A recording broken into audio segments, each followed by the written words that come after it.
네, 오늘의 정치권 이슈 살펴보겠습니다. 김관옥 계명대 교수, 최수영 시사평론가 두 분과 함께합니다. 어서 오세요. 안녕하세요. 먼저 오늘은 윤석열 후보 얘기 좀 해보겠습니다. 우여곡절 끝에 김병준 상임선대위원장 만났고 오늘 기자 간담회도 있었습니다. 뭐 다들 보셨을 텐데요. 이 과정에서 김종인 전 위원장의 합류는 끝내 없이 개문발차한 상황인데 앞으로 이제 김병준 위원장 입장에서는 열심히 하겠다라고 얘기를 했고 본인의 사퇴는 없다라고 일축을 했는데요. 어떻게 이 윤석열 대선 후보의 캠프 선대위가 어떻게 굴러가게 될지 좀 관심이 많이 갑니다. 개문발차를 했으면은 탑승하지 못한 승객은 앞으로 점점 더 멀어질 거 아니겠습니까? 그러니까 저는 이제 김병준 위원장이 오늘 그 인터뷰를 하면서 자기가 상대 후보 이재명 후보에 대한 이야기를 하면서 자유와 창의 이런 시대를 내가 만들겠다. 이거를 전 정치 번역기로 잠깐 돌리면은 이제 국민의힘의 정책, 윤석열 후보 선대의 정책은 내가 만든다. 내가 앞으로 이재명 후보에 맞상대하는 그런 정책을 만들어내겠다. 그런 의지를 펼친 것으로 저는 분석합니다. 그러니까 이제 김종인 위원장이 사실상 지난 열흘 동안 언론에 노출되면서 저는 가장 큰 문제가 그거였다고 봐요. 그러니까 윤석열 후보가 앵글의 중심에 잡힌 게 아니라 김종인 위원장이 앵글의 중심에 잡힘으로써 윤석열 후보의 어떤 정치 리더십에 좀 내상도 있었고 그다음에 마지막 갈등을 조율하지 못하는 모습을 보임으로써 결국 총괄 선대위 한 분을 모시기 위해서 국민의힘이 제1야당의 선대위가 2주 동안을 끌어야 하는 이유가 무엇이고 또 어떤 사람을 둘러싼 사적 감정 때문에 어떤 공적 영역의 선대위 구성이 이렇게 늦어도 되는 것인가 이런 본원적 의구심을 국민들에게 드린 것 같아요. 네. 그래서 그런 점에서 지금 늦었지만 빨리 봉합해서 개문발차한 상태에서 가면서 보완하겠다 하고 지금 판단한 것은 맞는 것 같고 다만 앞으로 김종인 위원장이 어쨌든 밖으로서 돕겠다 이건 아니다 이런 얘기들이 오고 가고 있는 상황에서 총괄 선대위 위원장으로 거론되던 분이 자꾸 국민의힘에 대해서 안 좋은 메시지를 내는 것 이것만큼은 앞으로라도 확장성에 대한 문제가 있기 때문에 이 부분에 대한 관리 문제가 지금 사실 윤석열 후보에게 숙제로 남은 상황이다. 저는 그렇게 분석합니다. 예. 사실 뭐 김종인 전 비대위원장을 총괄로 생각을 하고 사실 선대위를 구성한 겁니다. 그런데 이제 김종인 전 비대위원장이 불참을 하고 있고 공백이 나왔어요. 그러니까 어떻게 보면 보조적 역할, 윤석열 후보가 김종인 전 비대위원장을 견제하기 위해서 모셔온 김병준 상임 선대위원장이 원탑이 되는 현상이 발생을 했어요. 네. 그러니까 이제 본인은 뭐 두 분의 어떤 만남이 잘 될 줄 알았는데 하면서도 이제 구심점 역할을 마다하지 않습니다. 본인이 이제 이 선대위를 중추적으로 이끌어 나가겠다는 걸 이제 분명한 의지를 피력했는데 문제는 이제 그런 정도의 어떤 선거 경험이 있느냐.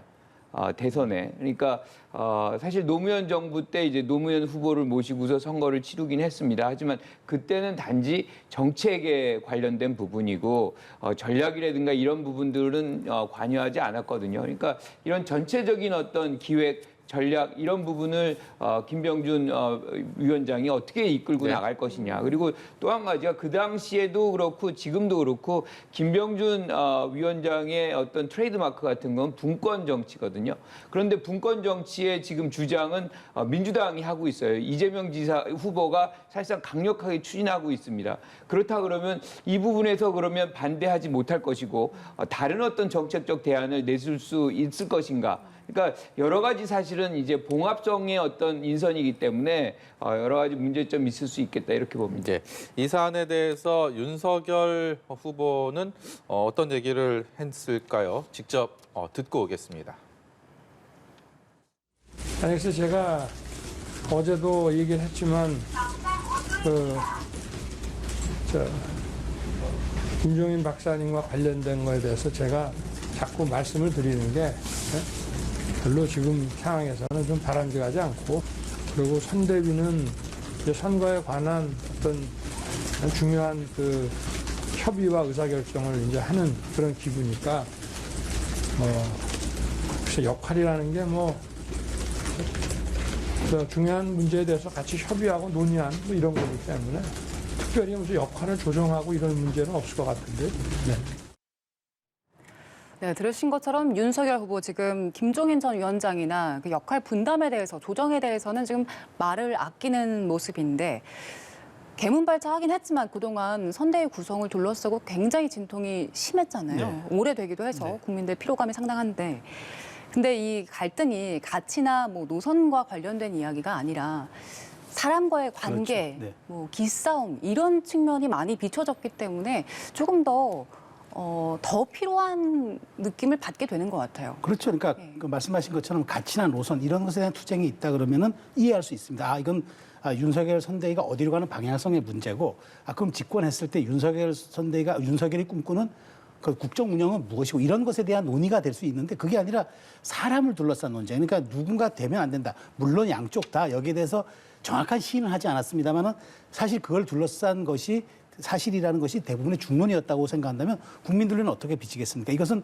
대단히 중요한 공적에 대한 부분이 사적 영역의 다툼으로 비춰진 거고, 그렇다면 이건 우선순위가 잘못된 것이다. 왜냐하면 윤석열 후보가 내놓은 가치, 비전 이런 방향에 따라서 사람이 투입되고 거기에 대한 정책이 나와야 되는 건데 거꾸로 사람을 두고 둘러쌌다면 윤석열은 그러면 이제까지 정권 반문, 그러니까 정권 교체를 위한 반사체 아니었느냐. 그러면 지도자는 본인 스스로 빛을 내는 발광체여야 되는데 이런 점에 대해서 의구심을 준 것 같아요. 그래서 이번 주 나온 여론조사들이 일부 큰 격차에서 많이 좁혀진 것으로 나왔던 것들이 그 국민의 피로감을 좀 반영했던 것 같은데, 근데 저는 이런 것들은 계속 민주당도 마찬가지지만 선대 조정을 둘러싸고 갈등들이 지지율에 연동되는 건 맞아요. 그런데 이런 것들이 저는 굉장히 자주 올 것이라 생각됩니다. 그러니까 이제는 앞으로 이렇게 둘러싼 인적 쇄신 혹은 자리 배치를 둘러싼 갈등들은 대단히 소모적이고 예. 국민들 눈에도 가치 중심적으로 비춰지지 않기 때문에 이런 부분에 대한 것들은 앞으로 정책으로 승화시켜서 꺼내놓을 필요가 있다. 이것을 누가 더 양당 중에 누가 더 잘하느냐의 관건이 같은데 윤석열 후보는 이 점에서부터 이제 이 선대위와 자기가 아주 화학적 융합이 돼가지고 예. 정책과 비전 그다음에 지방 행보까지 아주 발맞춰가는 모습을 보여주는 것만이 그나마 좀 떨어진 지지율을 다시 한번 상회시키는 그런 길이 될 것 같습니다. 네. 근데 이 문제의 핵심은 저는 김종인 전 비대위원장과 윤석열 후보의 어떤 갈등이 핵심이 아니고요. 윤석열 후보의 정치력, 역량이라고 저는 생각을 합니다. 그러니까 많은 부분에서 지금 거의 한 달째 이런 갈등이 이어져 오고 있는데 이러면 이제 야권 지지자들은 굉장히 짜증이 나죠. 일종의 이제 이런 부분들이 동요를 일으키고 지금 말씀하신 대로 지지율에 영향을 미치고 있거든요. 그런데 지금 우리가 돌이켜 보면 지금 경선이 마무리가 된 이후에 사실상 선대위를 구성하고 그 상황 속에서 예컨대 홍준표 전 후보라든가 이렇게 모셔와야 되는 그런 분들이 아직 많이 남아 있음에도 불구하고 원래 있어야 될 김종인 전 비대위원장까지 빠져나가는 예. 이런 상황이 이제 만들어진다는 것은 실질적으로 정치 신인 이 정치력의 부재 이것이 계속해서 노정되고 있다는 것을 보여주는 것이고 이거는 지지층의 어떤 동요로 심리적 동요로 이어질 가능성이 매우 높다 이렇게 보는 거죠. 그 말씀인즉슨 지금 윤석열 후보의 지도력을 감안했을 때는 앞으로 선대위에 김종인 전 위원장이 다시 합류하게 될 가능성이 희박하다 이렇게 이해해도 되겠습니까? 그렇죠. 그리고 더 중요한 건 이제 김종인 전 비대위원장이 합류가 어렵다는 것뿐만 아니라 지금 선대위가 구성되고 이제 실질적으로 말씀하신 대로 개문발차했는데 이것을 얼마만큼 원활하게 원만하게 유능하게 이끌고 갈 지도력을 보일 것이냐는 것이 사실 윤석열 후보한테 이게 이끌려질 것이냐. 리더십이 여기서 발휘될 것이냐.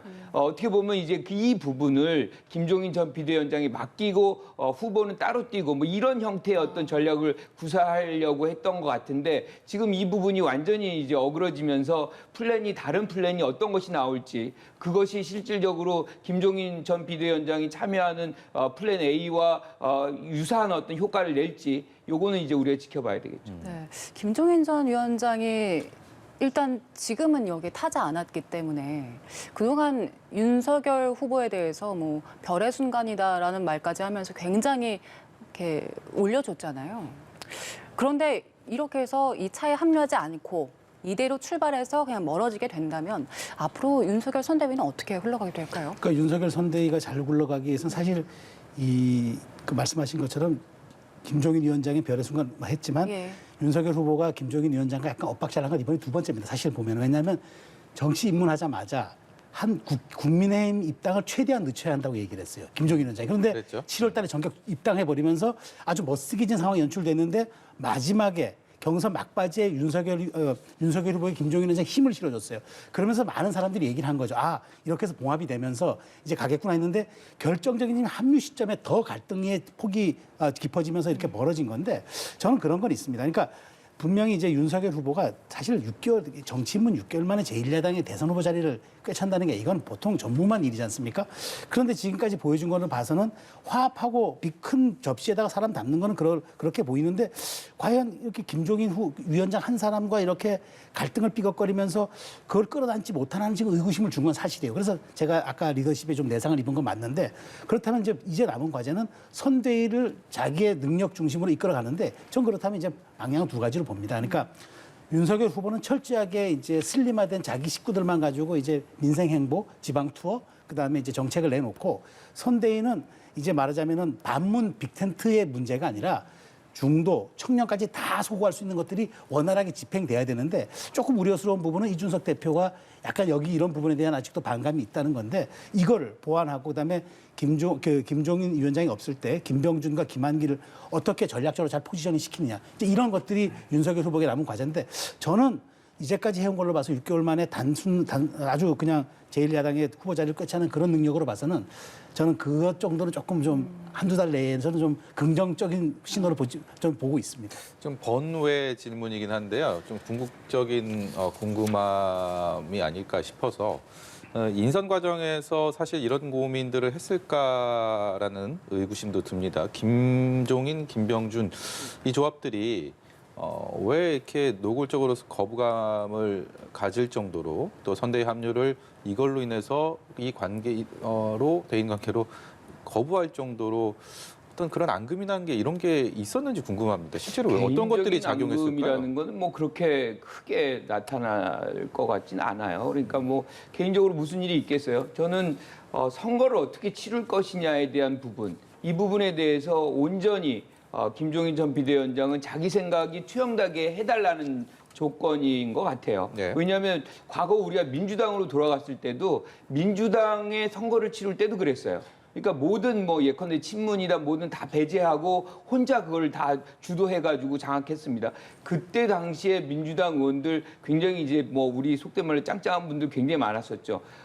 김종인 전 비대위원장 앞에 가면 그렇게 자기 목소리들 다 못 냈거든요. 그러니까 일사불란하게 뭔가 지휘가 되고 선거가 이제 계획된 대로 이렇게 작동되는 그런 모습들이 있었던 것이고 지금 아마 김종인 전 비대위원장이 여기도 무게가 굉장히 무겁잖아요. 많은 분들이 여기 들어와 있어요. 김종인 전 비대위원장 아니고서는 여기 통제될 상황이 아닙니다. 저거는 저렇게 해서 굴러가기 굉장히 어렵다. 저는 그래서 사실은 이 부분이 윤석열 후보에게 굉장히 아프고 선거 치르는데 굉장한 부담으로 올 것이다. 이렇게 봅니다. 제가 뭐 짤막하게 한 말씀 드리면 제가 교수님 말에 반박하기보다는 이제 보완 설명을 드리면 지금 결국은 이제 민주당식 표현을 빌리면은 김종인의 선대위가 아니라 윤석열의 선대위를 택한 거예요. 그럼 오롯이 그거는 이준석 대표 말대로 후보가 책임지는 게 맞습니다. 그런데 저는 그거죠. 제3자들이 아무리 잘해도 대선 승리 못 가져와요. 후보가 아까 말씀드린 대로 이제까지는 반문 반사체 이익을 누렸다면 이제는 본인이 리더로서의 발광체의 모습을 보여줘야 되거든요.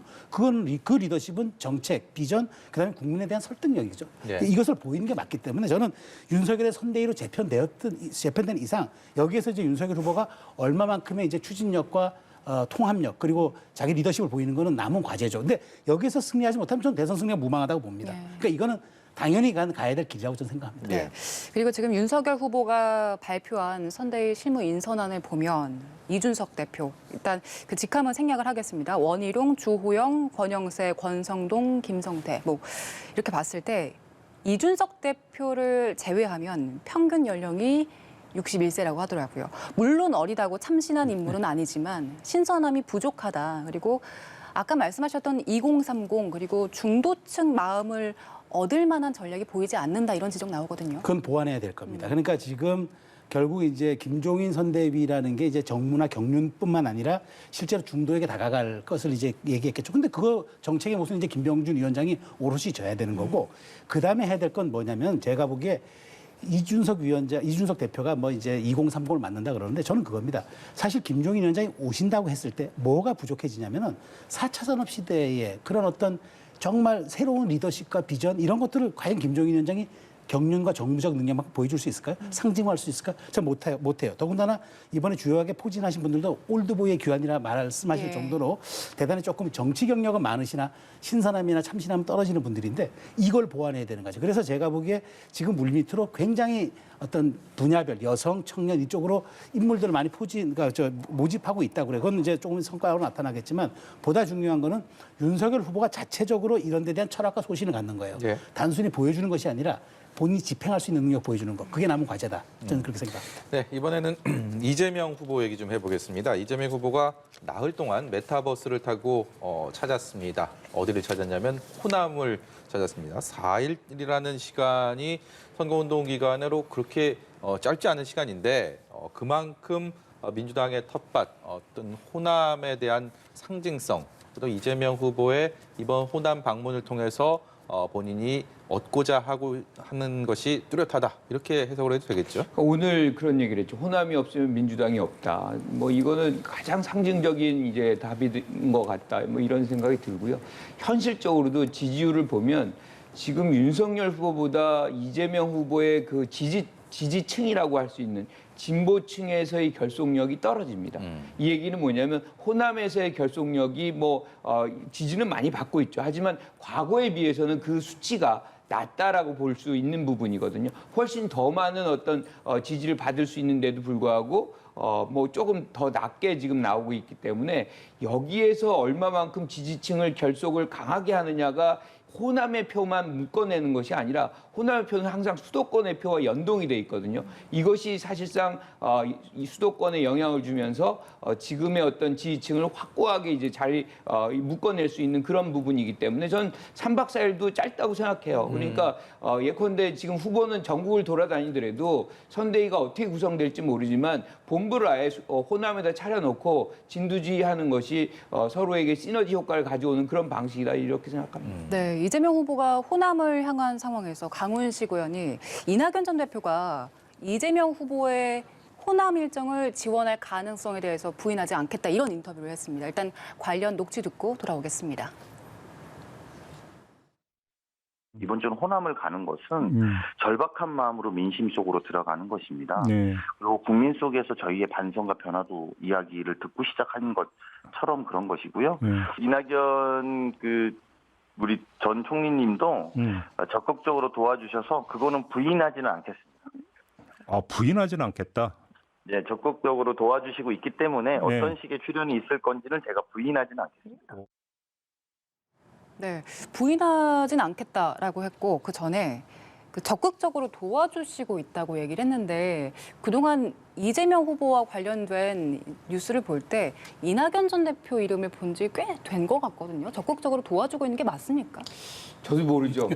어떻게 이제 나타날지는 모르겠지만 이낙연 전 후보가 도울 거라는 저는 확신이 있어요. 그러니까 이 정권 교체와 정권 재창출의 이런 대결, 진영 대결 구도로 가면 갈수록 사실은 본인에 의해서 책임이 물리는 과정이 있을 수가 있거든요. 그러니까 이 부분은 사실은 홍준표 후보에게도 적용되는 부분이 있습니다. 그래서 이낙연 후보도 시간이 가면 갈수록 본인의 어떤 역할의 필요성 그리고 해야만 한다는 당위성 뭐 이런 것들이 겹쳐지면서 특히나 호남에서 본인이 전남과 광주에서는 이긴 적이 있잖아요.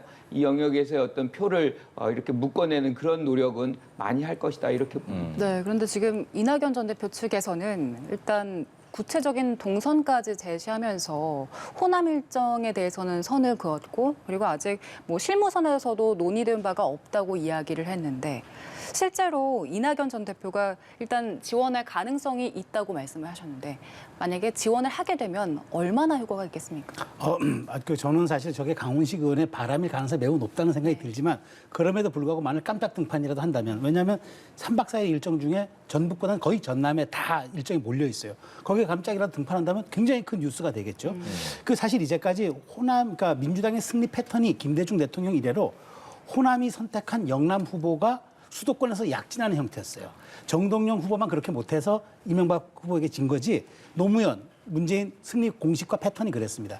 그렇다면 지금 이재명 후보야말로 호남이 선택한 영남 후보가 될 수 있는 이건 이제 이재명 후보에게 달렸겠지만 이제 이낙연 후보가 만일 그렇게 깜짝 등판이라도 해준다면 큰 정말 도움이 되겠죠. 그러면 3박 4일 호남 선거에 아마 메타버스 출발 이후에 가장 큰 아마 변혁이 될 겁니다. 근데 그게 이루어질지는 저도 예단하기 어려우나 만일 그렇다 하면은 정말 민주당 이재명 후보의 선거운동 터닝포인트가 될 것이지만 그렇지 않다면은 저는 호남에 더욱더 자주 가서 호남에 대해서 지금 한 60% 정도 지지가 나오는데 과거 승리했던 후보들 보면 거의 80%에 대한 육박을 했었거든요, 지지율이.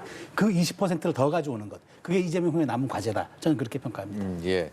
앞서서 국민의힘 선대위 구성을 놓고 뭐 올드보이들의 귀환이다라는 저희가 얘기를 해봤었는데 민주당 역시도 이재명 후보가 정대철, 천정배, 정동영 전 의원 복당 요청을 했다라는 소식이 들어왔습니다. 그렇기 때문에 이 과거 당을 떠났던 그야말로 정치 원로들, 특히 뭐 천정배 전 의원 같은 경우는 전남 목포에서 그리고 정동영 전 의원은 전북 지역에서 뭔가 이 호남에 대한 노림수가 있다라는 부분은 이해가 되지만 역시 또 올드보이 게다가 선대위에 지금 힘을 좀 덜어내자, 슬림하게 하자라고 그랬던 상황에서 이런 합류 요청 또 어떻게 해석해야 될지 모르겠습니다. 성격이 완전히 다릅니다. 그러니까 올드보이들의 귀환은 맞는데 지금 국민의힘당에서의 올드보이들의 귀환은 이 일정 부분 굉장히 중요한 포스트에 올라가는 거거든요. 그러니까 본부장이라든가 뭐 선대위원장이라든가 실질적인 어떤 선거를 진두지휘하는 그런 부분에서의 역할을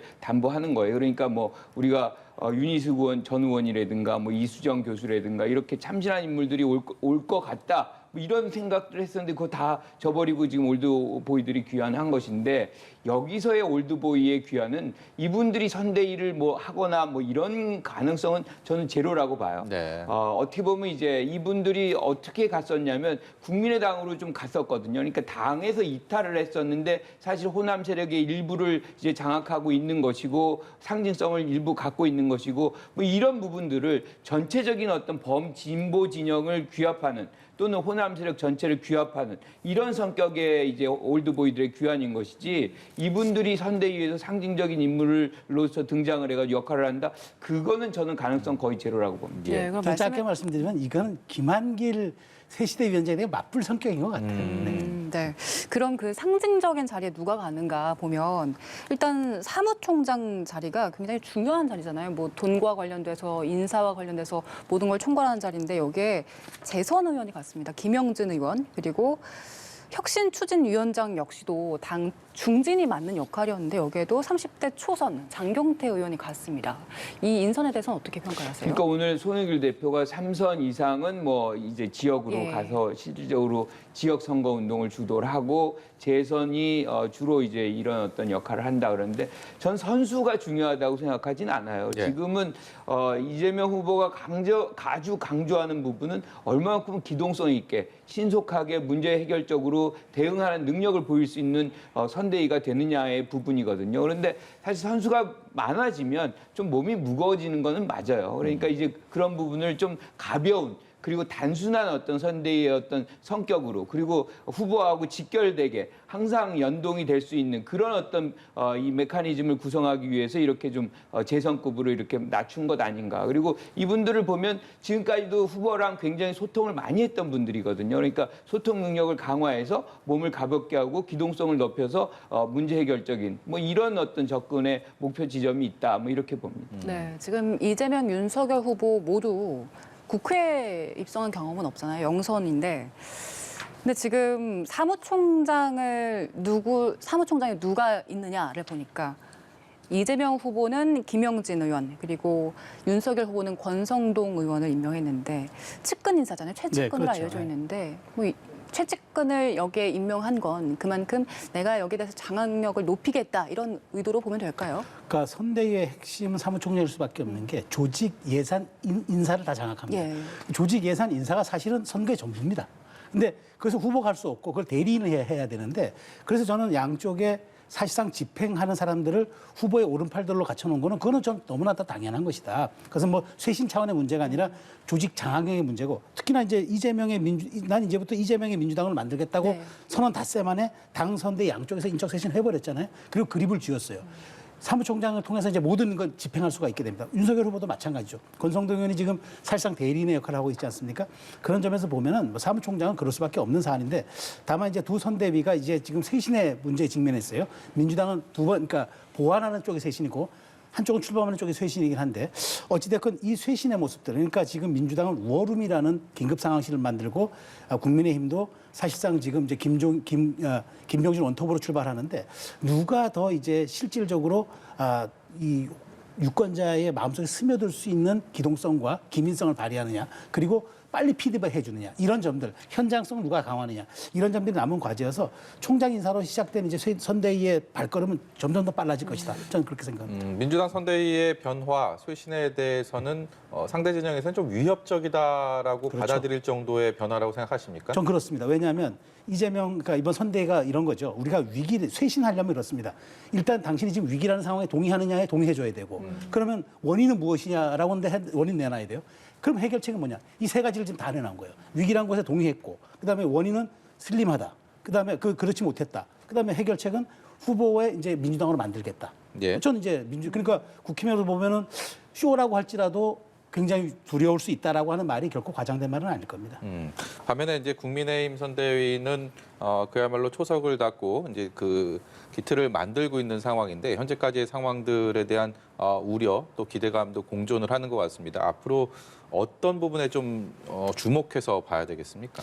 저는 지금 국민의힘 같은 경우는 너무 무겁다. 그리고 너무 중충적이고 옥상옥의 어떤 구조를 갖고 있다. 이것이 실질적으로 선거의 과정 속에서 굴러갈 수 있겠느냐라는 그런 생각. 그리고 후보가 뭔가를 얘기할 때 그것이 기민하게 아래까지 내려가서 실질적으로 실천될 수 있는 그 시간이 얼마나 길고 짧을 수 있겠느냐. 뭐 예. 이런 부분들의 어떤 생각, 우려들이 굉장히 많이 깔려 있어요. 그러니까 가볍고 단순한 것과 복잡하고 무거운 것의 경쟁은 누가 이기겠습니까? 이건 저는 이런 부분에서 지금 민주당이 굉장히 앞서가고 있다라고 생각을 하고요. 또 한 가지는 이재명 후보 같은 경우는 문제적 측면에서 보면 상당히 반성과 사과 뭐 이런 어떤 접근을 다시 이제 시작을 했습니다. 반면에 이제 윤 후보 같은 경우는 이러한 부분에 대한 어떤 접근은 전혀 있지는 않아요. 그러니까 많은 의혹들이 있음에도 불구하고 지금 모르쇠로 일관하고 있기 때문에 이런 부분들은 출발점은 지금 민주당과 이재명 후보가 조금 더 신선하게 느껴진다 이렇게 봅니다. 네,